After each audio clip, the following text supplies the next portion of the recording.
In the 1960s, while America was being wowed by pop art, Europe had its own answer to bringing life and art closer together. Le Nouveau Réalism was a groundbreaking art movement in which artists used everyday objects to create unusual and exciting sculptures and paintings.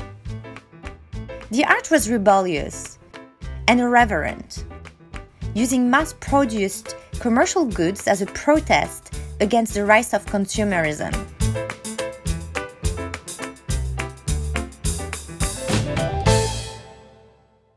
The founding declaration of Nouveau Realism was written by art critic Pierre Restany and signed on October 1960 at Yves Klein's apartment. The collective united European artists who shared a similar perceptive approach to the real. Their works were defined by radical action, destroying, ripping, assembling, sticking and wrapping.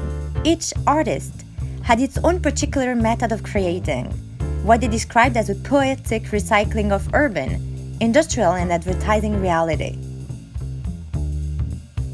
Niki de Saint Phalle created this crocodile monster using recycled pieces of everyday plastic like dolls, action men, plastic crocodile heads, and even fake flowers.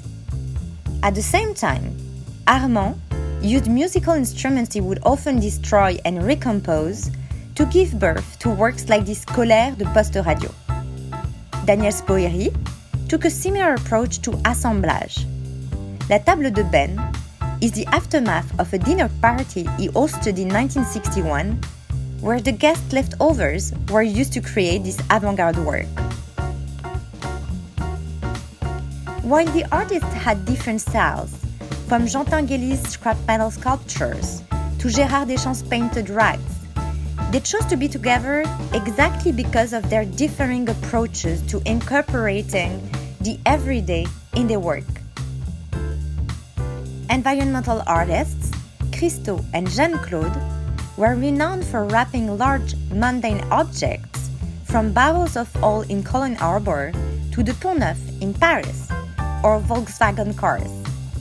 But they also realized some smaller, highly sought-after works in the early 60s, like paquets, constructed by wrapping objects found in the artist's studio, such as rolls of paper, fabrics, and old ropes. Conceptual artist Raymond Hans, one of the inventors of the décollage technique, collected advertising posters that had been torn by anonymous hands on the streets of Paris.